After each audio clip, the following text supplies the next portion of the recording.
working with my dad. I knew I didn't want to detail. We were just kind of bumping heads. Yeah, one night I just went home. I didn't know what I was going to do. I was looking at tint videos and I was just like, dude, the tint industry won't die here in Vegas. You know what I'm saying?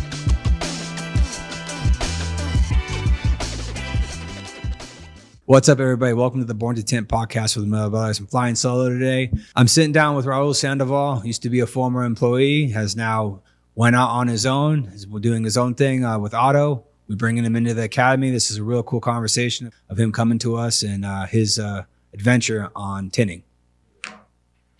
So why did you leave? I'm just kidding. It's really started with a banger. No, well, I appreciate you come to sit down and have a little convo. Yeah.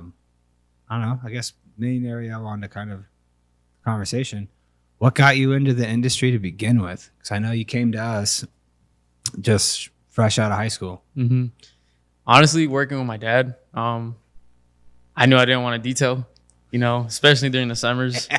Yeah, but so I was detailing my senior year, which was when COVID happened. So I didn't really go to school. And while I was working with my dad, you know, we were just kind of bumping heads, you know, and just it's something I know I didn't want to do. And I was just kind of thinking of ways I can improve my dad's business. And yeah, one night I just went home. I didn't know what I was going to do after high school. And that's when I was looking at tint videos and I was just like, dude, I think the tint industry it won't die here in Vegas. You know what I'm saying? Like I think Vegas has potential for like a lot of like tint work or whatever. Oh, no, that's the main reason why I moved here. I thought it had something to do with it, but I thought my dad, or I've heard from my dad that economic kind of a fallout in 92 had something to do with it too, or in the early 90s. And then when we sat down with my dad for the first time, he was like, no, it's because it was hot. Like they came out here to party and vacation, and he saw the potential of like, you have to have tint here. Let's go there. So that was the main driver for us to come out. So something I caught in there is in COVID is when. So that was your senior year. That was my senior year. Yeah. Damn, that blows, dude. Yeah, I had 4 open periods. I was ready. I had just got the truck. Man, I was ready for senior year. But so pretty much you just had. It was like what you got to do what you want. So pretty much you just start working. Yeah. I guess you kind of say it was like. It was the welcome to the real world kind of moment for me because it happened a little sooner than expected. Yeah. But yeah, I mean, working with my dad, I mean, I learned a lot being there. Rookie Jordan. No, yeah, I learned a lot working with my dad, you know, and I thank my dad too because he taught me a lot of things. So yeah, and he kind of pushed me to do tint also, and yeah, I mean, if it wasn't for him, probably wouldn't have been doing tint. So, well, no, I would say it's obviously a very similar story in the fact of having a father that is already in the small business, trade work, and then how much that influence you, or at least open your eyes to see how like there's a lot of work. Like I mean, obviously that influenced your work ethic. I can see it influence your work ethic. Like you actually, in my eyes, I obviously would categorize you as someone who has work ethic at a very young age that. It takes people time to even realize like how much it actually goes into getting yourself further into a career, perfecting a craft, or the pursuit, I should say, of perfecting a craft. Like, I mean, I'd say that's the biggest thing that caught my eye when you first came in. And then also the fact that you already been to like 2 other shops too, and they both shot you down. Yeah. And in my eyes, as soon as you were like, yeah, no, I've been watching videos on YouTube, and you met, it was Sean Roach, right? Yeah, I was watching him, yeah. Yeah. So that already, I know. I know of him. I think I've had like 1 or 2 conversations with him, but we've always crossed paths at the tint offs. So I was like, all right, well, you're consuming someone's content, which I do know he knows what he's doing. So that to me was like already like a green light. Like, and then also the fact that you were coming from a family of like your dad runs a small business. Mm-hmm. So like you already kind of get the grasp of small business for the most part. Mm-hmm. And you start working early. Like, you know, that's the stuff that we were aiming after. So no, that was, if anything, really good timing. Yeah. Sucks that your senior year got kind of robbed away from you, but I mean, I did the same thing my senior year. I only had 4 periods. I started early, I think, and then I was at the shop by probably 12:30 every day, and just got to work instantly. Yeah, I was gonna ask you also, Like when did you figure out that like tint was something you wanted to do? Like this is something you can make a living off, and like you went full go at it. Make a living off. My dad proved that to me. Is that it provided everything for us? Because like my parents went all in on the shop. My mom still worked. She would work nights.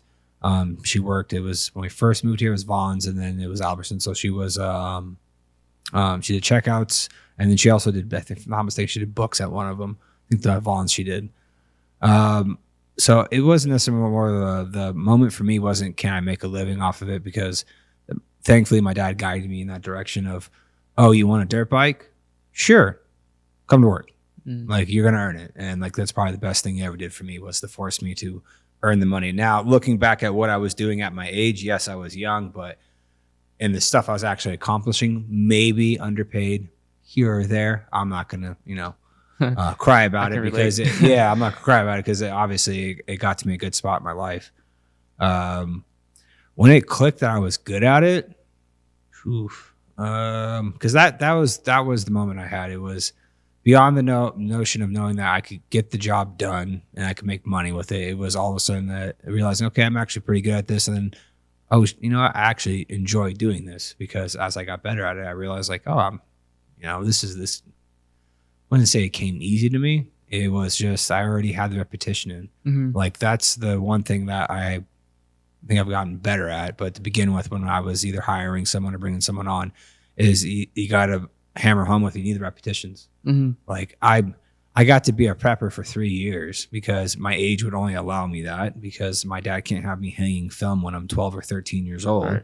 But having your 12 or 13-year-old with you, teaching him work value and how come to work, prep his windows and help him out. Like I could have eaten, like no one's going to look past that. It was like on weekends or spring break or summer, I joined my dad. So you're getting in your mental reps. Yeah. And so I got to see the interactions with him and customers constantly. I was interacting with customers constantly. And then also I was prepping windows over and over again. And it had to be my dad's standard, which my dad he's a neat freak. He's OCD, and which it worked great. So I got to be a prepper for 3 years where I didn't have obviously bills or anything else. I got to perfect that before he started teaching me how to tint.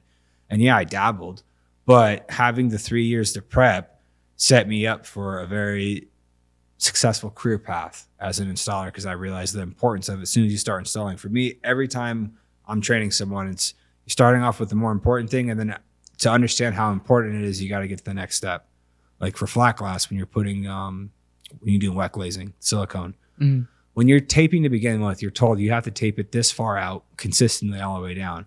As you're doing it, you could be told that over and over again until you finally lay a bead of silicone or of Dow and you trowel it in and you pull your tape for the first time, realizing like, oh, that's why being absolutely as consistent as humanly possible makes this task so much easier is on the finished product. Then all of a sudden your taping gets infinitely better. For me, it's the same thing with installing in either auto, flat glass, or PPF. Prep work is the groundwork. That has to be as solid as stone groundwork, because when you start installing, if you cut a corner here and there in prepping, it'll bite you in the ass 2 steps down. Yeah. And you don't realize until you eventually do it. And then you go, okay, all right. And you go back, fix that, and get done with that. To get back to the original question, I'd say my aha moment was probably when I was probably 19 or 20. That's when, like, as I was doing like the SEMA competitions, like the bug back windows, shrinking those. And then that's just when my competitive side took over. And that's when I was being told about the competitions. Because I was told about WCT at least 2 or 3 times before I went for the first time in 2012 when I was 25. I just never actually initiated to go do it, because at the time we were a smaller shop. I would say we were purchasing still a good amount of film, but I mean, like in any industry, as you become a bigger purchaser, not that say you have influence over your manufacturer, but you become a more important customer in your manufacturer. And it's not like SolarGuard didn't always care about us. They always care about all their customers. But as you have more buying power and you are purchasing more, you can ask things, and they're going to want to make you happy. And then also they want to see you as they see your business grow, they know like this is only a good thing for us. Because then we could also point to a case example like, hey, they started off this size, now they're this size. We've been partnered together and all that stuff. So 2025 was the first time, or I don't know, 2012 was the first time that I had asked a manufacturer. I think SolarGuard already had all their slots full. And then I asked American Standard to sponsor me. At the time, they were just coming up off the ground, and they weren't even a sponsor at the show, but they paid for me to fly there. They paid for my registration. They paid for my room. And they just credited our account at the time because we were buying film at them at the moment. And then I told them I wore my competition shirt was Dickies shirts, and I just put a huge ASWF across the back of it. So they weren't a sponsor for the show, but their logo was being walked around everywhere I walked. That's pretty cool. I was definitely extremely immature in the sense of like because by the time I was 25, all the meetings and stuff I went to, yes, I was learning from people, but at the same time, you know, you're getting taken out to dinner. You're not paying for any drinks. You can do whatever you want. And like, you know, as long as you're next to your rep and you know how to, you become good friends with your rep. And then always if you're around your rep, the rep just takes care of everything, which is, you know, it's just their little thank you for purchasing film and stuff. So I was around, SolarGuard was there. I was around SolarGuard. They took everything. I think we went out one of the nights, things out to the competition, and I botched it. I like had a finger pop at the bottom of my door. I was pissed. Got drunk and was out late. And then, you know, I think from that point, and that's when I got the nice check of, yes, I'm good, but I can get better. And I leaned into the right crowd. I found the right set of guys that were there. And now I've been friends with them, and I've known them for over a decade now. Took it more serious. Yeah. And that's where it's like I took it more serious in 14. I skipped 13 because I was getting married. 14, I took it more serious, but we still went out, I think, every night. We were out late. And I think 2015, that's when I actually started dialing in more. And that's when I had my own little epiphany in my life where I was running my life into the ground, doing stupid stuff. And that was kind of a big turning point for me. And then it happened. The competition was happening at the same time. And it's where we stayed with some friends. I'd go to the competition stuff, and then I went back to where I was hanging out with my wife and at my friend's house. And then that's where at competitions now, if I'm competing, like I won't stay out later than like if I'm up till 10, that's like I'm not happy with myself. I'd rather have been in bed by 8. But I'm also surrounded by a bunch of guys I don't get to hang out with or talk to or network with, but like maybe this event and one other event. So I'll push my time limits, but I won't break routine now. Like I have my same routine. I get up, I work out. Like I'm staying dialed into the fact of like this is a competition. Like yes, learning, but at the same time to win this only helps the company. Like I just want someone from the company to win. Obviously, I want to win because I'm just a competitive person. Right. But if anyone wins from the company, it just looks good for the company. So that's the main thing. So I would say my early 20s is when I realized I was really good at it, and it was the first thing that because I played baseball my whole life, and like I was maybe like a C minus in baseball. Like my technical work ethic that I thought I had is what carried me in baseball. Like I thought I was working hard. I thought I was putting extra time. And I look back at it now and I was like, wasn't doing anything. You tried playing baseball like outside of after high school? I stopped my junior year. I didn't play my senior year because of high school antics of parents of players, and some of the players too. I didn't want to. I wanted to end on my terms. I knew I wasn't going to play college ball, so it was one of those things. My only regret is not playing my last year with him. Like that's my only regret. Mm-hmm. I still stick by my decision though because they got our head coaches fired. I think a couple of weeks before intramurals started, or I think intramurals were starting. I forget what it was, but like one of the kids on the team that was going to make the team, he was one of the staple players. They had mentioned in the school newspaper that like who would be the best homecoming king and queen. They mentioned our two coaches. So like, what do you think is going to happen? So they kicked them out of intramurals for 2 weeks, or I think weightlifting or something. When that happened, there was a cascade effect where the parents got involved, and they're cussing in front of the kids, and like we got brought in by athletic director and everything, interviewed, in which that was comical too. And I was like, yeah, they've maybe said a word or two, but like nothing worse than what we're all saying every single minute that we're out there. Like I don't understand, why are we in here? And they ended up, so the coaches ended up getting I don't know if they walked away or they got canned. It was one of the two. Which is the funny part is I'm still friends with both of them to this day. Like they were at my wedding. Yeah, that's pretty cool. I'm in a fantasy league with one of my coaches. My other coach, we'll meet up and we'll every once in a while we'll see them when we're out. Like friends, like our core group of friends when we get together. He's usually there. Like Like I'm really good friends with them. Like, and they were younger for coaches too at the time. Like I can't believe they took on what they did. They were 25 when they became head coaches of a baseball team in high school, which when I was 25, no, it would have been no. So they definitely had their technical flaws, but it's experience you learn as you're a coach and as you get older and you're trying to mentor somebody. I enjoyed, or I liked the way they kind of coached in the fact that when you screwed up, you ran. Like there was consequences for shit.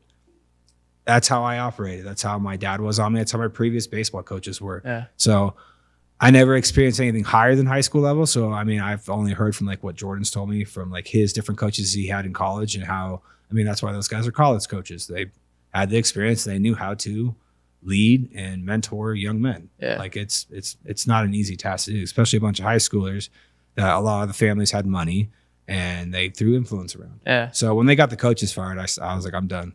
And I even got approached by the guy that they convinced to take over the team. It was our JV coach, and I felt so bad. They convinced this man to take over. He said he didn't want to because, you know, he used to have time, did it for them, and then it took not but like maybe a week or two into the season to where they were all bitching and complaining about him.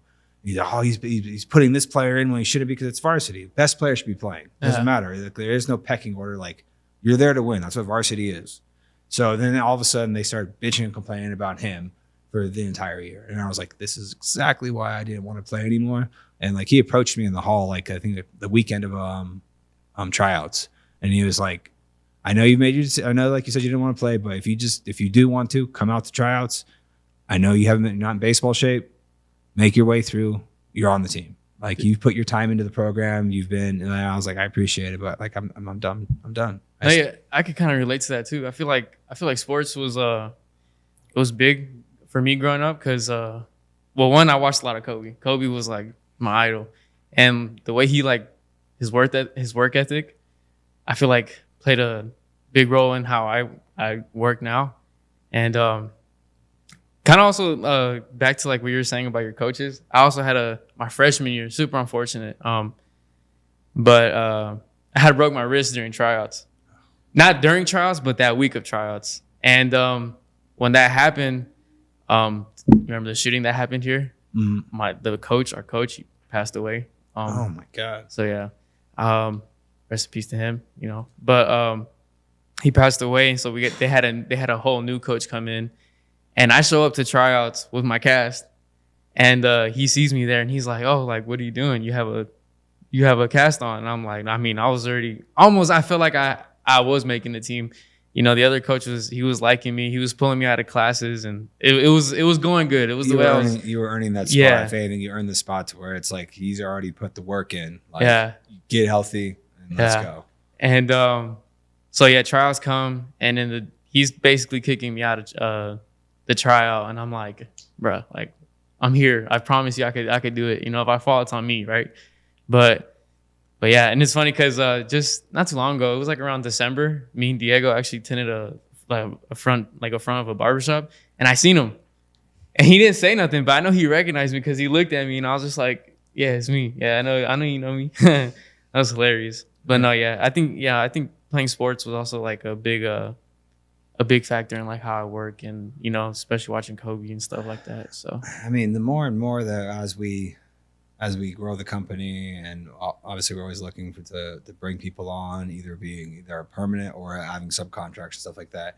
I'm more likely to look and reason now, like if someone's coming from a sports background or like is training in a martial art like jiu-jitsu or something like that and has like a tenure in it, it already leads me to know, like I know, you know what work ethic is. Like if you're in jiu-jitsu and you got into later life, but say you have a black belt, like I know you just put 10 years into earning that. You know it takes time to perfect a craft.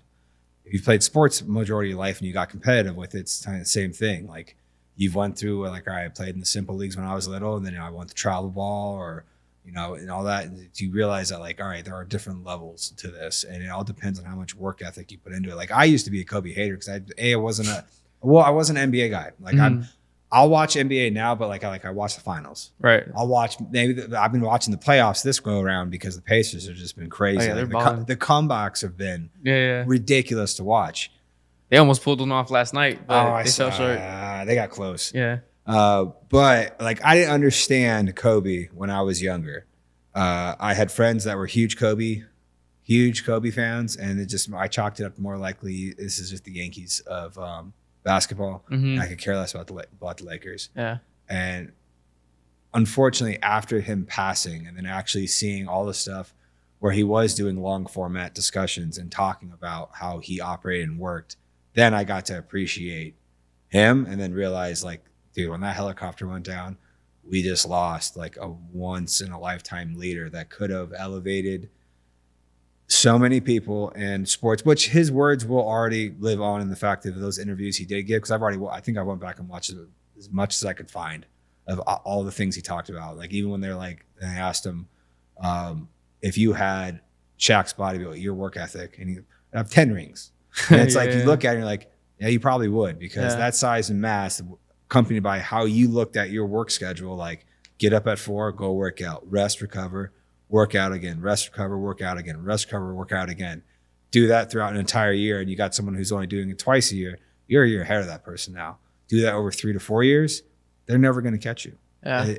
And that's how I've tried to translate that message when I'm trying to teach someone how to install. Like I had Cole in here the other day, Amber's kid, and I had him prepping that window. And I kind of been trying to figure out the ways I kind of wanted to do it, to where I showed him the pattern of how I wanted to prep it. And then I went and actually got vinyl, stuck it on the window, and I wrote numbers. Go from 1 to the middle, 2 to the middle, 3 to the, and broke it up that way so you can have a visual aid with it too. And I was like, all right, see how my blade is cleaning it and you have no streaks? That's what the end goal we're going to get to. But the only way you're going to get that is on feel. So yes, you're making the right motion. Now feel how you're angling that blade. Right. I think I had him over there for like an hour and a half, 2 hours. And then after that though, he had it down. And I was like, dude, it's going to be all repetition. And I was like, when you start sticking film, it'll be the same thing. You're going to mess up. I expect that you're going to mess up. I'm already anticipating it happening. Don't feel bad. I'm only going to get upset, or I'm going to think a certain way about it, is if you keep doing the same mistake and you're not curious to figure out what that mistake is, or I've already told you, try this, and you're telling me, well, this feels better. No, I'm going to point out, like, this is where you're going wrong. And yes, this is how I fix that problem. Do it this way to begin with. Learn the trade. And then after that, don't stop learning, because what I do isn't the end all be all. There are so many different ways to install it there. That's what I love about the competitions. That's why I'm excited to have you come with us this year, the competition, because now you get to see how so many people install it, and it's going to be like, I didn't know you could even do it that way. Yeah, that's kind of like the whole point. Like, too, I want to pick people's brains and kind of see how they deal with like certain problems or whatever. Yeah, I think that'd be really cool to see what people say. I'll definitely be pushing you in the right direction of which people that, hey, go talk to him. I mean, even the 2 guys are going to be here for the first class, because that's the other thing that you're joining us for our first class in the academy. 2 of the guys, Danny Munoz and Elu. Those 2 are masters in their craft when it comes to auto. Like, the best in the world. They are, in my eyes, if you had to rank, like, I'm going to say top 25 of, I'm going to say, world auto installers, those 2 are in it. They are amazing at what they do. The Elu guy, he's the guy with Tint Buster, right? Yep. Yeah, okay. Yep. Yeah, no, he's, everyone calls him Poppy. I refuse. I refuse to call him Poppy, but I call him either. Because he's like, hey, call me Poppy. I'm like, I don't know, man. No, I don't know about that one. But yeah, no, he just won, I think, the team and the single competition at WFR. Oh, nice. He's one of the best. And when it comes with the torch, him and Fernando Sainz are like the 2 best guys in the country when it comes to torch work. Oh, yeah, I've seen his videos. He gets down with that. Yeah. So it's, I disagree with torches, but at the same time, I've never used it over and over again. I bet if I used it over and over again, I would understand the nuances of it. And they just did a whole breakdown, which I need to watch the video, of heating the film up and pressing the film to its limits, and what's better for the film, a heat gun or a torch. And like the little snippets I've seen, it's kind of a interesting argument, because with the heat gun, yes, it's getting hot, but you're heating up that whole film and you're doing it in a broad area. So is that heating that film up to that point in a bigger area and it taking a little longer? Is it damaging the film, or is it throwing a flash flame on there real quick, intense heat, just to get the snap and shrink with less exposure of extended amounts of heat? Is that going to affect the film in the long run? Right. And it's like, okay, I've never really thought of it that way, especially if you know the correct techniques of doing it. Because, I mean, getting good at a torch, I mean, it's just like everything else. It's repetition. Yeah. You're going to burn some shit. No, I've seen people do it and they use their hands. Like that thing looks dangerous. I would not put my hands like near the. You get quick with it. I mean, it's just you feel the heat. Or if you have a glove on, which a glove would scare me, I'd want to feel the heat. I want to know if I'm, just having that sense of feel on my hands. Right. I think would change it up a bit. But it's to each his own. Like there's so many different ways to do this trait, even from flat glass, auto, paint protection, like. All the people that I've gained knowledge from, like I said, I was very lucky and blessed in the fact that I grew up in the shop. So beyond my dad teaching me, I've got to see the tinters come and go through the shop, and I've watched them install. And to say that I haven't picked or choose little snippets from every single one of them would be a lie. Like my dad taught me quality, Rod taught me speed, or at least showed me speed. Because I really don't think of Rod ever actually teaching me in a formal setting of actually showing me how to do something. But like the shop raised me, so as my babysitter, like I just watched him install every day. So it's like, all right, I know it can be done and I see the motions he's doing it in. So like that definitely had an effect when I finally figured out how to drop a window in without pulling the seal out. He was the first guy I saw do that, and he does it with a metal spatula. And like to me, it's just like I'm confident, but no thank you. I remember when I first started working here, I was probably already a year in. And I seen you bottom loading, and I think Dylan or Brendan bottom load. And I remember you telling me to not do that and like stay away and all that. And I think it was at home. I started doing it at home. Wasn't coming out good. But I think it was a Saturday when you used to still work on Saturdays. I was here and I was doing them, and I was like, I just felt confident, and I feel like bottom loading it. And I did it, and I was like, it's not that bad. But no, there's certain windows obviously you can't bottom load. But yeah, I felt I got a little bit comfortable bottom loading, and I just kind of went for it. But the not wanting for you to have to do it to begin with is, if anything, I was not, in which I'm still growing into training somebody. It was solely for the fact that I want you to be able to two-stage any window, because two-staging can get you out of everything. Right. I have bumped into windows where like bottom loading wasn't my day. I get getting dirt and everything, and it's just like, instead of beating my head against the wall, I'm just going to jump to a two-stage. Get the window done. Oh yeah. Where I'm at now, I'm confident enough I can bottom load any window. But like Mercedes used to give me a problem with that secondary rubber below. If you like touch it at all on the way down, I think that's in like the range of like 2010 to 2017. If your film pushes up at any point, felt, you're gonna have like massive amounts of felt, to where it's like I would try it once, like I do it, and if the window turned out bad, I instantly just jump to two-stage. So it was my way of trying to portray, which I did not have the lines of communication to portray or let you know, like, I want you to learn how to do this first. We will get to that. Because that's also been the hardest thing too. Like, I didn't show any of you guys how we used to shrink doors. Like how we shrink doors now, snap shrinking. We didn't do any of that. It was you cut around the pattern, you put it on the window, you cart it out, you force fingers into it, and then you shrink it. I still see videos of people doing that. Yeah, that's how I learned how to shrink. And then you finally kind of start getting the concept of the snap shrink, and then it's like, I do want you to have the extra tool in your tool belt, but like I'll tell you, there's certain cars you're going to shrink on the window no matter what. Corvettes, Bugs. It was Teslas to begin with, but then figuring out how much really of a snap to put in there. But then you start getting the concept of like actually creating that arc yourself and then heating it. I mean, even when it comes to like truck doors, like I used to pride myself on the fact, because we used to have to cut around everything, is I didn't want to shrink. Me and Brennan would get in arguments. Like he would go to shrink a door and I'd be like, you don't got to do that. Mm-hmm. He's like, yeah, there's going to be fighters. And I'd be like, okay. And that's one of those unfortunate, like young dumb moments. Like, here, watch me prove you wrong. Yeah. And like that's where like the competition side comes out of me. It's where it's like I would do it'd be like a Honda Civic, and it's like it would have a finger or two. But if your squeegee pattern's on point, you can get it to stretch on. Because that was my dad's biggest thing, is like always squeegee correctly, always envision you stretching it on, so you could avoid shrinking, because that would cost me time, because I wanted to get as many doors done as possible. So that's what drove me to do that. And then when I started bottom loading, you can even stretch the pattern even better. Because two-staging, you can get good at stretching patterns on two-staging, but you have to really pin the film down, heat it into position, and really nail it. So it was just one of those things where me and Brendan had our own little friendly back and forth when we were the main installers. And it was like, always for me, it's like, wow, I'm going to prove you wrong. I feel like it was the same with me and Jordan. When Jordan was here, I feel like we'd always kind of, not bump heads, not like that, but like we would always have our own like tricks or whatever.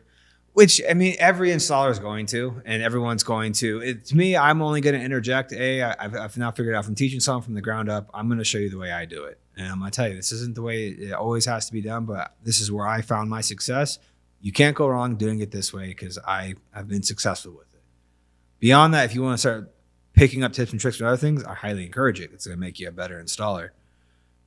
But when I get pushback from somebody who I know is making the same mistake over and over again, and then I'm telling them like, hey, it's because of this, and they just like in their mind, they're just set in stone. Like, nope.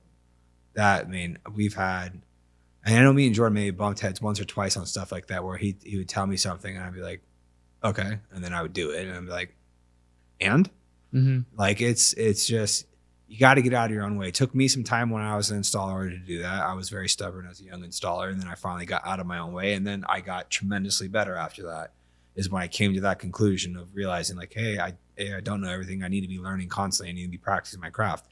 Same thing like Kobe. Like, he did the same stuff over and over again. The things you don't see the shots he's missed because how many shots he has taken. I think I heard a statistic about Steph, like how many threes.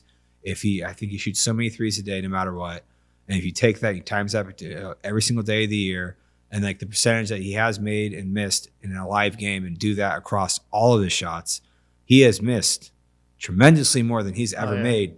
But that's why he's taking better though. He's taking those reps to know that when it counts, he's dialed in. Yeah. That's exactly what he's doing. Yeah, even when we were doing, I think last year when I was coming in early to hand cut the window, the little door that we have, for some reason, I don't know why I'd never thought of, I was thinking about it. It was just going over my head though. So when you hand cut, you know how you got to shift your pattern to whatever side you cut or whatever. I wasn't doing that for some reason. And then I was just cutting my edges and thinking that it was going to line up perfect. And I kept running into the same problem. And then I was just like, bro, I seen you do it one time. And I was just like, I knew that. I don't know why I just didn't like, it just helped me. It's repetition. Yeah. It's purely repetition. It's doing that same thing over and over again, realizing, I think where me and Josh have found success now in these 10 offs is, this will be my, I think 10th. Let's see. I started in 12. I skipped 13, skipped 19 too because of a wedding. So yeah, this will be my 10th. That's awesome. My 10th 10 off. So in auto, I've never made the finals. I've competed in auto, 9 times. I'm not competing in auto this year because of their rules. Thanks, Sarah. But I know it's not her. She tried pushing for it. Had a conversation with her. She said, I tried pushing for 3. But I understand the logistics of running a competition of that size. Flat class is going to have 64 people. And I'm assuming auto will probably have 120 something like that. Okay. Paint protection will probably have 60-some people. And then you have the other competitions now. You have the decorative. You have the vehicle wraps.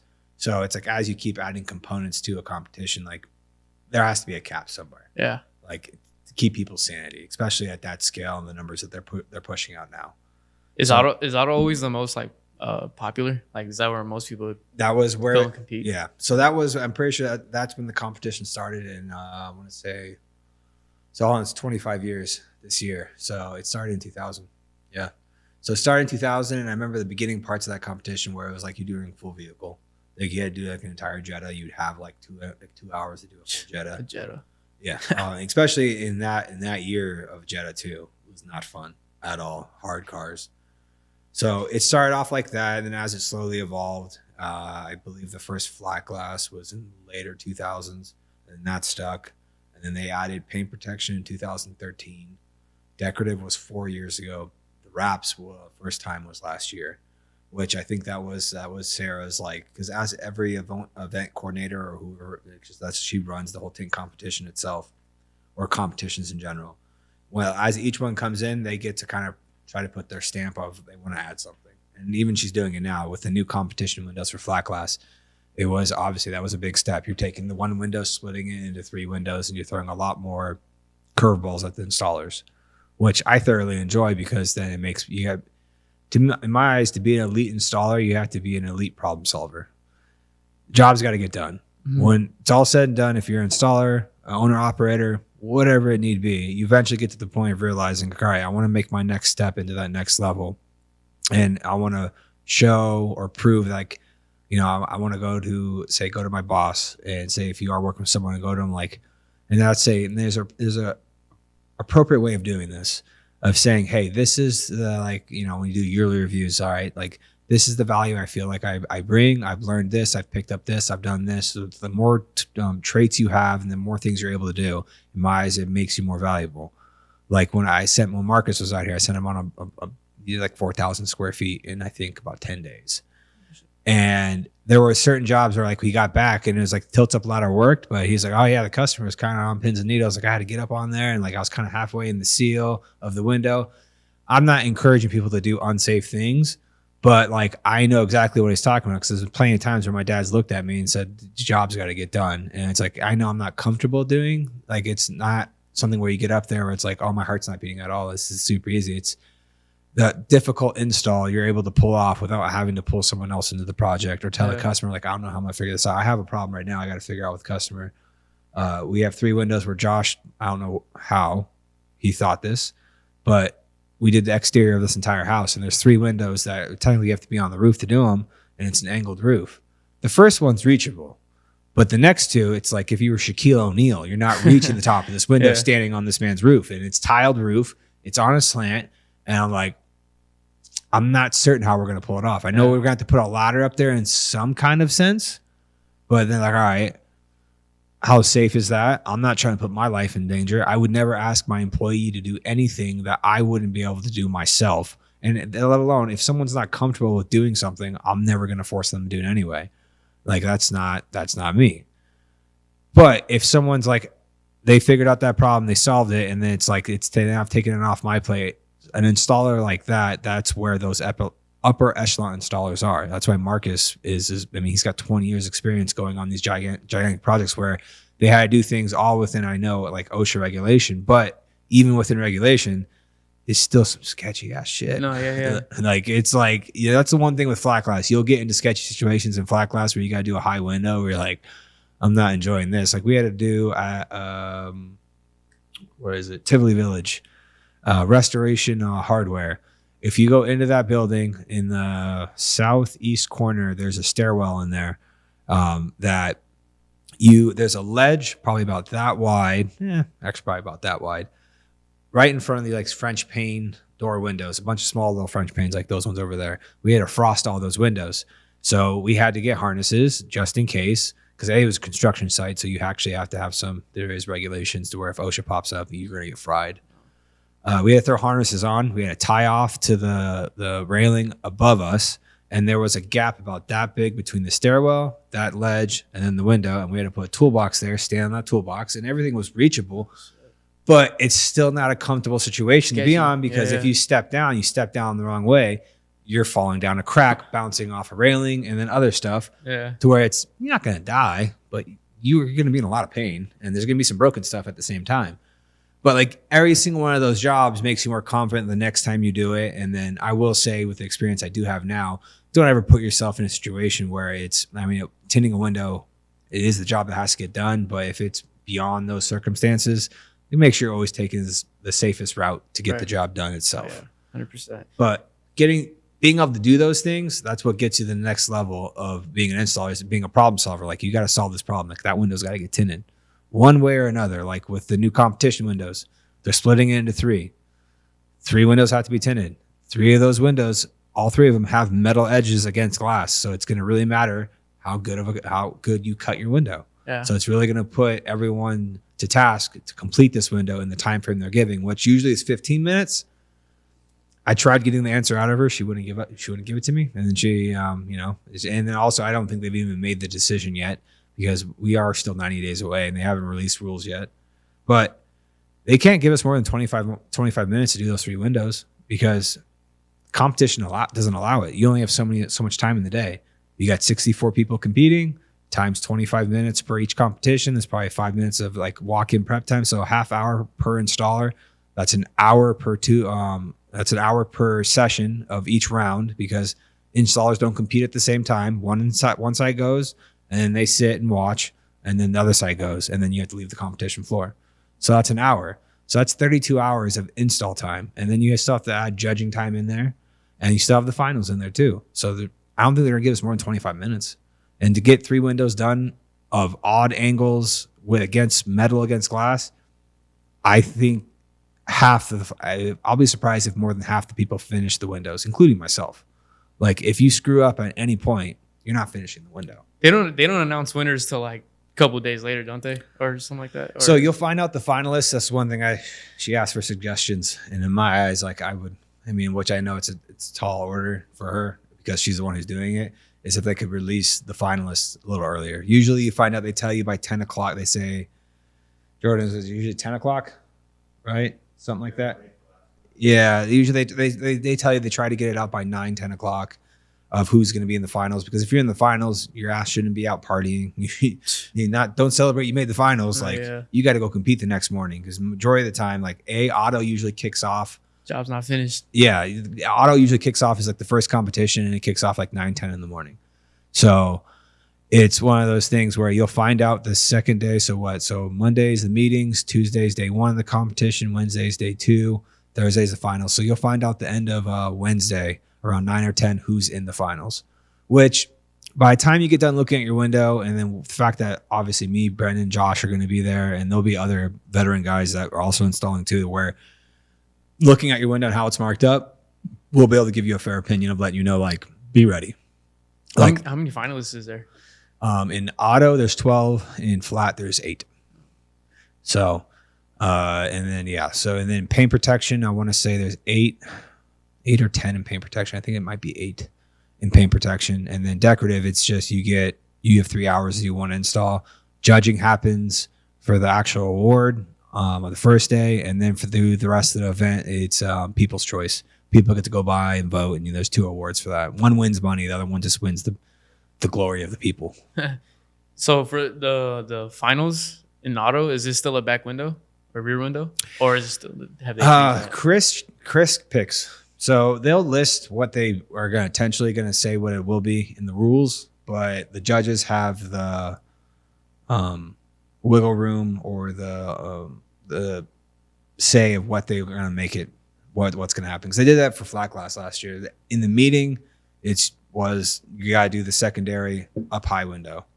Well, when I went to go collect my film, I collected my film, went and talked to Brian. He's the one who runs the floor for that competition. He's like, all right, so you are on side A.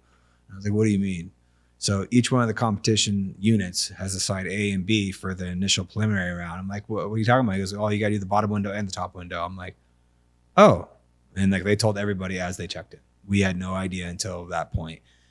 With auto, they will usually let you know in the meeting. It really depends on what car they get. Chris usually makes up his mind. It's same with the other judges. They all give their input and they let everyone know in that meeting, like, all right, so instead of doing 2 doors, we're going to do the back door and the back quarter window and the front quarter window in the preliminary round.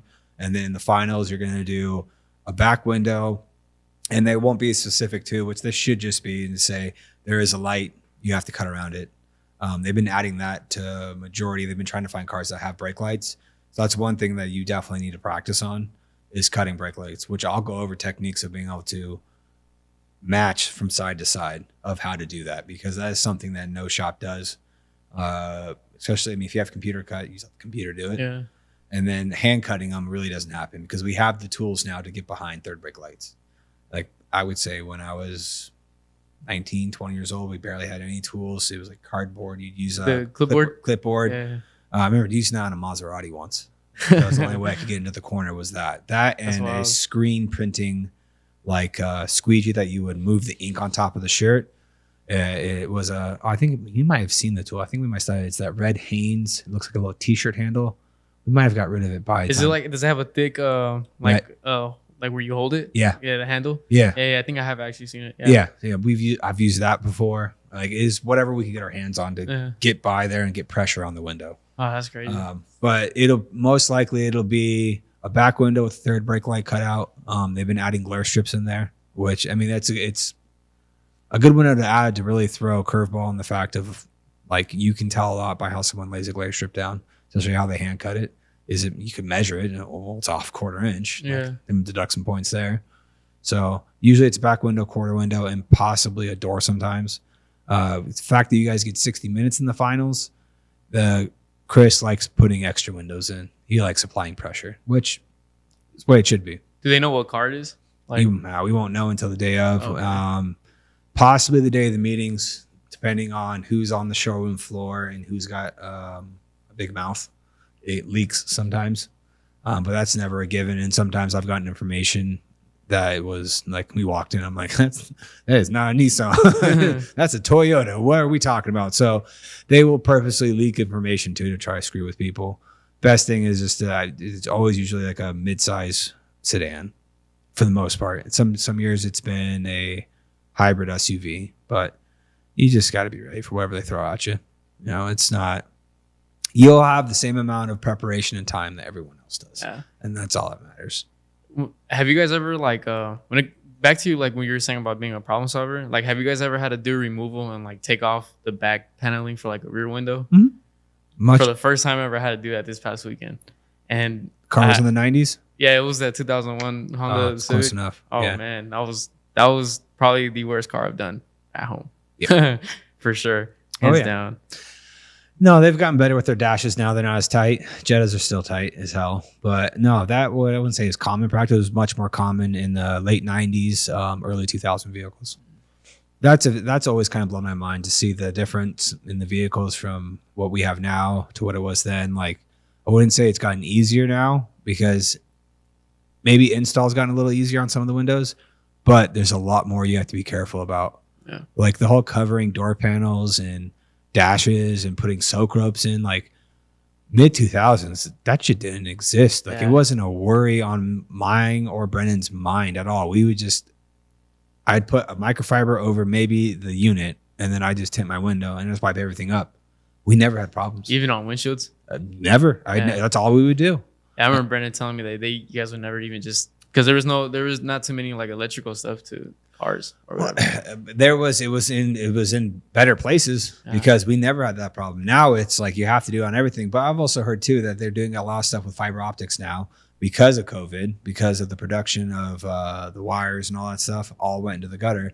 They had to switch the way they were making vehicles, where a lot of it is fiber optic, where yes, it can technically get wet, but you still want to avoid it. Mm-hmm. But even the interior's gotten more finicky now, like how it swells around seams and stuff. Like the stitching or whatever. Yeah, never had that issue. Yeah, it was never a problem. I think how long ago? It was probably a couple months ago. I did a Dodge Ram, and it actually happened to me here too. Like my second year here, I was doing the windshield, and the little sensor got wet, and I didn't know what it was, and I had to use the soak shield and everything, and I got scared because it started honking. Like it was just a nonstop honk, and I was just like, I don't even know how to deal with this. But luckily, when I had to put my foot on the brake, it turned on, and I obviously turned it on. I pulled it outside and I let it dry, and thank God it dried out. This happened probably like 4 months ago. Yeah, oh man, I got scared for a second, but everything dried out, everything was good, everything went back to normal, so I was cool. Those are the lessons that, as long as you pull from that, what you did there, and you realize, all right, I got to add a step into this to where I avoid this now, I'll be good. I mean, shit's going to break eventually. And when it does, the only thing that does matter is just always take care of the car. And financially, it's going to suck. But what you gain from that customer, just being honest to them, let them know what happened, you can't put a value on that. I mean, we had a scare with the Cybertruck 3 to 4 weeks ago. All of a sudden, the caution lights went on. They wouldn't turn off. So where that button is right in the center, right above the mirror. And it's a touch button. So instantly, I just went into ChatGPT, and I was just like, Cybertruck, caution lights. And then instantly spit out water warning, pretty much letting you know, well, due to the fact of pretty much the concerns it found on the internet was when the windshield's being tinted, you don't want to get that one thing wet because it is touch. So as soon as a piece of water gets by them, it's just like on your phone. Super sensitive, huh? Yeah. And it doesn't feel like being touched or not, because like if you try operating your phone while it's raining, it's jumping all over the place. Exact same thing. So I was able to pull a video how to pop it off, which was super simple. It was pretty much plastic clips. Popped it right off, unplugged it. Caution lights never turned off, but everything that I found was pretty much have a high air compressor, blow it out, put it in the sun, let it dry. I did that, and within like about 25 minutes, I went and grabbed it, plugged it back in, shut off. So where I was like, okay, perfect. And I was all right, now we know. don't want this. It's just one of those things you live and learn. Try to stay as informed as you possibly can from the. I mean, that's one good thing about the Facebook groups when they are being productive, and I think doing what they are all set out to be is to be informative to installers, try to bounce ideas off each other. Also, if you come across a car that you screwed something up and you didn't realize it was there, kind of let your fellow tinter know, like, hey, don't do this. They're just things you'll learn as the cars come in. That's like one of those things, like when we started putting the SOPs in place, like ropes and dash covers on everything. And if you don't do that, I'm sorry, if you fry something, I'm not paying for it. Like, we know better now. Like it's happened. I got no problem acquiring the cost the first time around. Second time, it's because you were just trying to rush through a window, and I'm not covering it for that. It's not going to happen. We used to have the problem. Our big thing was Ford windshields, pulling off the Ford windshield mirrors, which you guys don't see them that often because they stopped making them like that, and you just don't see those older cars now. But I think I broke probably about 5 or 6 of those. Just pulling it off before we had the tools. I was always the one because, I mean, lean into the fact that yes, I am was technically eventually going to become one of the owners, but I am the son of the owner, so I have a little bit more wiggle room. If I break something, yes, the hammer's going to get dropped on me, but I'll take the brunt of that if that means that we get this car done faster. And so, like, whenever we'd have a Ford, if Brendan was working on his own car, I'd pop in there, I'd pop it off myself. I'm like, I know this is going to make you faster and we'll get this car done and it makes our day better. I'll take the liability and hope this doesn't happen. And I would get them off. Eventually, I ended up finding out it's how you pull on them. You can't pull it. You have to pull it down in a certain way. And as soon as we got that tool, now it's just, you just pry them off and you just go about your business and just move on with your day. But yeah, no, I had broken a couple of those, and that was the biggest problem I'd say we had, was those. And then eventually it's like, it would be one of those things, I'd go in there, I'd push on it. As soon as I felt pure resistance, no wiggle, it'd be cut it, split it up the middle, seam it. No, it's not worth the hassle. But as soon as I felt I could, I was like, all right, no, I can't. And that's just the confidence and the feel thing. I've had to do that a couple of times just because I wasn't confident on like wiggling the mirror around. I was just like, yeah, never mind. I don't want to risk breaking anything. No, that's usually the best case scenario, is to do that. So you started off with us, you learned from us, got trained with us, and then eventually now you're breaking off. Now you're doing your kind of your own thing now. How is that going? I'd be lying if I told you it's going great. But no, it's as of recent, it's been going good. Obviously, it's been hot, so people are calling. But when I first started on my own, like when I first left, it was heading into winter.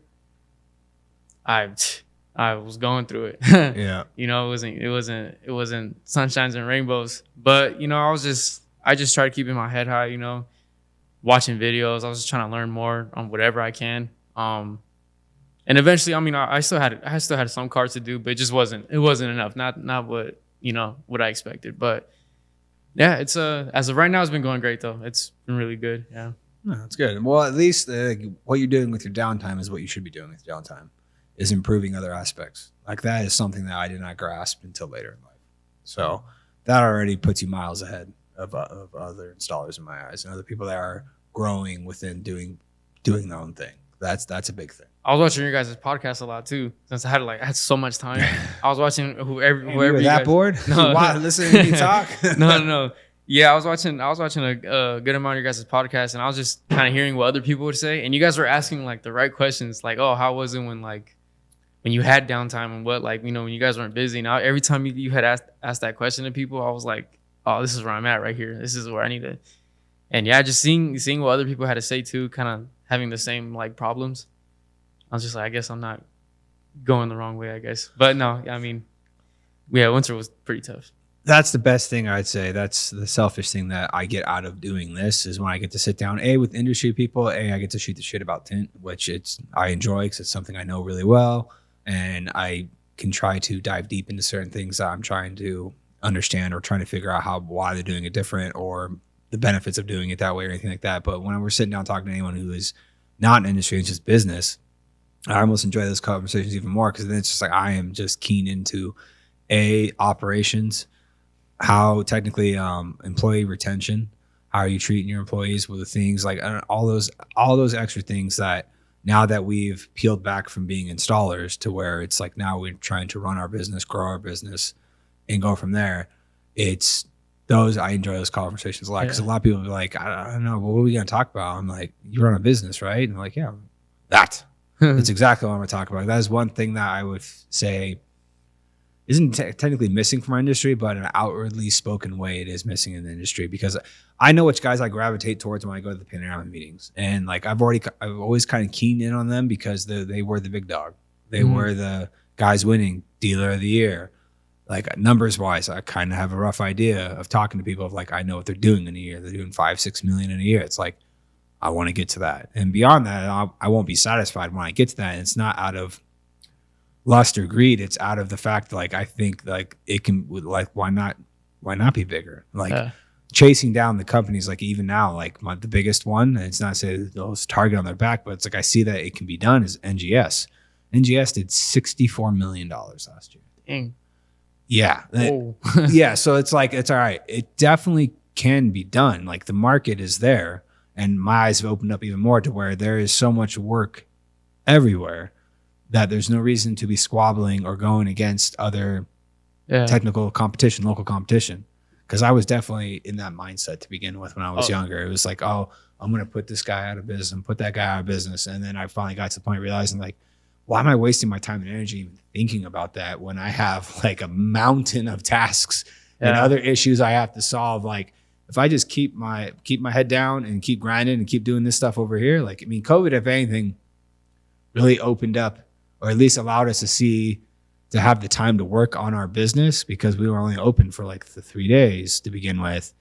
And all those other days, me and Josh would be coming down here, same majority, we work on the shop, doing the carpet and stuff. And then we finally we implemented Tint Wiz into our inventory and like started actually working on the things. It's like, we always like, oh, we got to do this, but we don't have the time.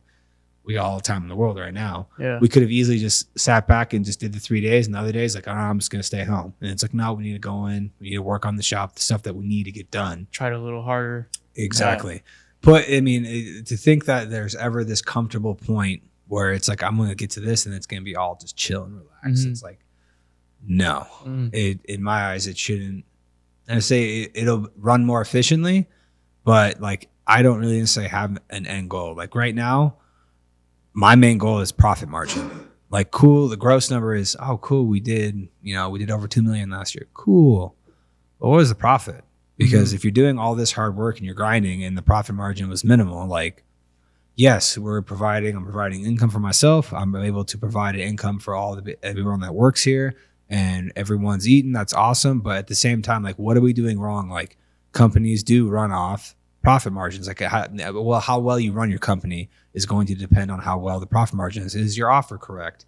At the same time, like, I always want to make sure that all the employees are always taken care of. I don't want someone who's barely scraping by, but it's working 40 plus hours a week. Like, dude, I can only imagine running a business like how you guys are doing it. Man, it's crazy. I mean, more money, more problems.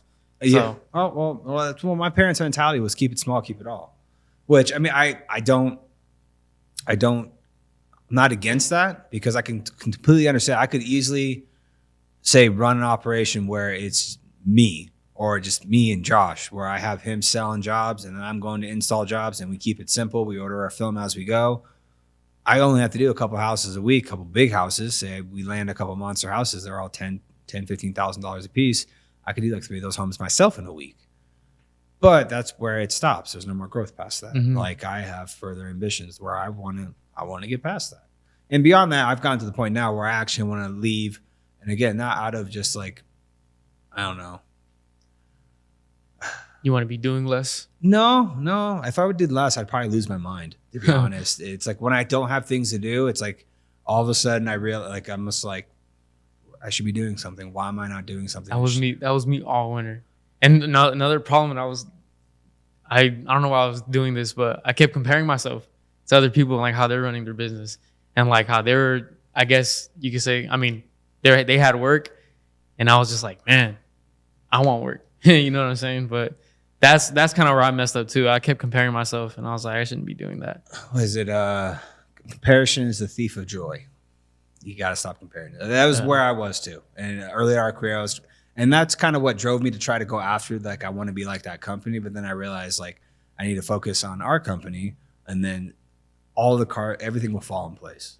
I mean, like literally last year we were at the Panorama meeting. I got to hang out with. I got to go. We went golfing one day. One of the reps was with us, and then his name's Jared. Another one of the dealers. His name's Jared. He owns Pacific Tint up in Oregon. While we were there, I was like, "You got to come down to Vegas on the podcast," and he's like, "That's not happening." Which I'll convince him to come down here and do it. But like I told him, I was like, "You do realize, you and Steve Clark were the two guys. I finally realized I wanted to gravitate towards you guys. And I'm trying to soak up as much knowledge as possible from you guys because I'm trying to do what you guys are doing. Because Jared has won Dealer of the Year a couple times. I know Steve Clark has won Dealer of the Year a couple times, and it just so happened, obviously, at that meeting that year, we ended up winning it for the first time. And then Jared just kind of looked at me, gave me a look, and I was like, "Oh, whatever." Because Jared's like, "No, I want to be like you." And he's such a humble dude too. But when I started gravitating towards those guys and realizing what their traits were and how they were operating their businesses and just working on their businesses, and they could literally give two shits about anything else besides the fact I'm going to work on my thing and do my thing, and that's all I can control and do. Yeah. And grow from there. But I know that more can be done, or we can grow the business bigger. I mean, that's when the academy kind of popped up in my head when I was running one day. It was just I'm trying to remember whose video I saw. It might have been one of Pineda's video talking about how he pretty much scaled his business from doing the flips here to then doing it nationwide, running the ads in the right area. And if you have the lead, he's either selling the lead off or he was buying the house and flipping the house himself, being able to sell himself to the entire country. That's why I was like, how can I do that here without having to be gone constantly? Because I could have easily went the route as, say, subcontract, told my dad, you know what, I want to go do my own thing. And I could easily go subcontract right now. I can still, if I needed to, I could probably still lay about 600 to 1,000 square feet a day, depending on the job. That'd be so awesome to do. I feel like I could. See, for you, I'm going to shine that light in the fact of, if I was younger and I didn't have a family and I had the knowledge I had now, that is something that is what me and Josh were just kind of talking about. The one beautiful thing about this trade, as soon as you know this trade, you can literally go anywhere in the world.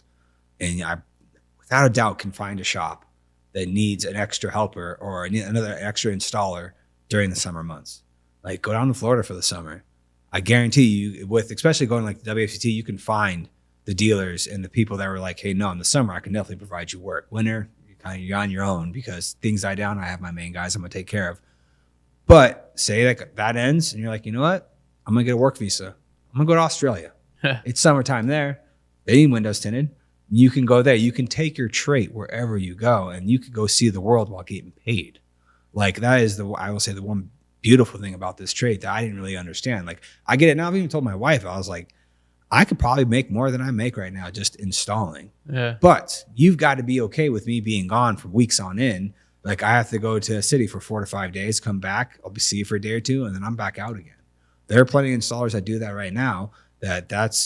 It works for them. It works for if they have a family. They have all they planned out, and they make great money. You can get in with those companies that need installers that are able to do that. But at what cost? For me, it's all right, I got to give up my family for that. I'm not okay with that. And for me, it's more of long term of I want to keep building the business, and go from there. Yes, we get to profitable. Would I ever sell? I'm not going to say no, but I'm not going to say yes. It'd have to be the right offer. But at the same time, you get your business to a point where it's sellable and you can make a good amount of money on it. That means you have a good operating business and you have good profit margins. You just took all that time building it. Yeah. And now you're going to get rid of it? Mm-hmm. That don't make sense. So my thing was the academy. That's one thing I have the accolades is in flat glass. The one thing the industry really needs is flat glass installers. So it made sense for me. It'd be perfect. We could use it for our selfish reasons of training our guys. And then beyond that, I can now sell courses. And then I want to grow that to then selling courses online to where you can actually look at videos to where maybe you did come to the class. You can only retain so much information at once, but you need something to reference. So me and Jordan are going to sit down. We're going to record a bunch of videos of this is how I cut and make it consumable in like 60 to 90 second clips to where you can search it and then be like, all right, I'm having a problem with my cutting, cutting on this frame, and then build that library. And now I can sell to the world. If you want to be an online subscriber, subscribe to this. Now you have access to all my video content. Yeah. You want to go higher in that? You want to actually ask questions, be even more further in? All right, it's going to cost this much per month. But now you have access to, say, your own little private chat room where you could throw questions out there and it's either me or Josh going to answer it, or someone who's also in that chat room could have already had that problem and been like, oh no, dude, look here, watch this video, send that video to them, or just show them where to show them where to search within that library than to learn it. You know, like my dad's biggest thing he's always getting pushback on when I have talked about selling the business or anything like that. He's like, no, Luca's going to take it over. I'm like, hey, first off, he's 6. Let's give him some time. But like my dad's always tied his legacy to the Green Valley Tint. Like, yes, absolutely is. But in my eyes, his legacy is passing the trade along to me and my brother. And then us being able to, if we can. Generational wealth. Well, generational knowledge too. To be able to pass that along, like all the things my dad's learned through installing, because we still are a very young industry. And being able to say, if I can help mold the labor side of our industry and be able to put classes out there to get more installers, put it in front of, like, go to high schools and pitch to high schools, like on career day, like, you can go to college and rack up 6 figures worth of debt, and who knows how you're going to get out of it and become a lawyer and all that. But some people just don't necessarily want to do that. Come to a technical school. I'm going to teach you a trade that can take you anywhere in the world. And as of right now, at least within a decade, I don't see it going anywhere unless Elon gets really good at making robots. Then there could be a problem at some point. But still, the human touch to things, I don't think is going to go away. Like being able to, it is an art in a way, without a doubt. It's an art. Installing film, you have a different canvas every time. Every window you walk up to could be the same window every time, but you're going to approach that window different because there's some silicone in this window, there's extra dirt in here, so you got to take some extra steps and process through it, and you got to be able to solve that problem to tint that window. So I mean, the academy for me was, at least for me, is my way of, I want to contribute to the industry and leave. That's the impression I want to leave on the industry, is I want to be an elite trainer. I want to be able to pass this trade along. I want to grow my company, which we need installers. So I need to be able to train them. And then if I'm able to train other installers, eventually get to the point, say if you have people coming in that you're training that, you know, like, all right, so they really stick out, and you know of, say, there's whatever amount of shops around the country, they're all looking for installers. It's like, all right, where do you live? Or, hey, all right, I can get you a connection to this shop. This shop is looking for an installer. You hit all the benchmarks for me. Like, is this an opportunity you would like? And then actually provide a spot for that person to go to. That's awesome. So that's it's, sick. You know, it's growing. I wanted to get the first class off a little earlier this year, but you know, everything happens for a reason. I'm going to take it in stride and realize that now we're at a point where it's finally, not really forced it, but it's like, all right, pick the date, send the date out. People have booked tickets. Like, it's happening. Like, there is no when it's going to happen. It's happening. Yeah. So we'll get that first class off at the end of this month. We'll see how that goes. And then from there, build on it and then launch the next class probably like at the end of August, to where we have a month, like 4 to 6 weeks to get the price point out there to everyone, and then get those spots filled and get it set up. Because I'm going to, right now Fusion's working on like an actual toolkit to where they'll be custom branded to Born to Tint. They'll have Solar Garden Tint was on them too. That's awesome. To where when you open it up, to when you leave the academy, you're going to leave with like a nice tool case with all your tools already in it, to where when you leave, you can go tint if you need to. That's awesome. But yeah, it's I'm excited for it. Really excited for it. I remember before I started tinting, when I was looking at other shops, I was asking if there was like any tint schools here, and everybody was saying no. I even asked here, even when I got here, you guys said no, but you guys just gave me a application, so I signed it, whatever, resume, boom, got it done. Now I was working here. But dude, I can't thank you guys enough for even like bringing me in, you know, and obviously letting me do like my own side work at home while I was still working here, because I know a lot of tint shops want to do that. So if it wasn't for you guys, dude, you guys actually helped me out a lot. So I appreciate that. Oh no, dude, we appreciate the hard work, and then also in my eyes, you did it the correct way. Like there's a way of coming in and then learning something, and then all of a sudden leaving high and dry. And there's a way of coming in and actually having like you had the respect to come in and actually have conversations. And it's like, I'm not going to pigeonhole someone into the fact, oh, I trained you, you have to stay here. No, yes, we trained you, but you worked, I want to say, was it 3 years? Yeah. 3 years. If every person that I trained, if I get 3 years before they move on to their next adventure, I can't ask for any more than that. Like, and especially showed up every day on time, worked your ass off, put everything into it. You cared about what you're doing. You had a passion for what you're doing. Like, I can't ask for any more than that. And I'm not going to ask anyone or force anyone or guilt them into like, oh, come on, man, why are you leaving? Like, come on, you can stay. Like, you know, you're really going to crush me by doing this. Like, that does nothing. Like, it worked out almost, I would say, perfect in the sense of you ventured out, you started your own thing. Like I told you, like, I'm any help you need, let me know. I want to watch this industry grow. There's too much work around to sit there and all of a sudden be like, you know what, I'm never talking to him again. Because what ended up happening is, yes, the winter ended up coming. When it all went through a winter, we picked up, and now you're coming in. Now you're subcontracting for me on the auto side. And I got to show you nothing. You know exactly how we operate. You know everything. So you just come in, like, Brandon texts you available? Like, yep, you come in, you get your thing done. And now beyond that, now I get to train the other side. I get to train you in flat glass, and it's the exact same thing. Oh, yeah, I'm excited for that. Because that's always been the hardest thing for me when it comes to hiring. Like, yes, I need enough people on staff to accomplish the work that I want to do every single week. But at the same time, if you hire too much, I don't like hiring people. And then all of a sudden I got to get to a point where, hey, we're so slow, I can't keep you on. Because in my eyes, I made that commitment when I hired you that, like, I'm going to provide. Like, I will provide the work to where at least this is the bare minimum you're going to make. Mm-hmm. If you're cool with that, like, this is where the sky, the limit's up here, and this is at least the base I can provide. And that's always scared me, taking the ownership role, is failing at doing that. That's scared the living hell out of me. So we've gotten real lucky how we've been able to build the team. I see us having, I want one more solid flat glass guy. We need to get one more solid auto guy. And then from there, building and cultivating a subcontracting network of people that want to grow together to where within your means right now, you're at the point in your career to where you have work coming in now during the summer. You've already, I would assume that you're already eyeing next winter and the fact, like, all right, how am I going to drum up some more and start game planning for that? But at the same time, I have the availability to still tap into that network and call you and hit you up and say, dude, I got this big job, or I have all these cars to tint.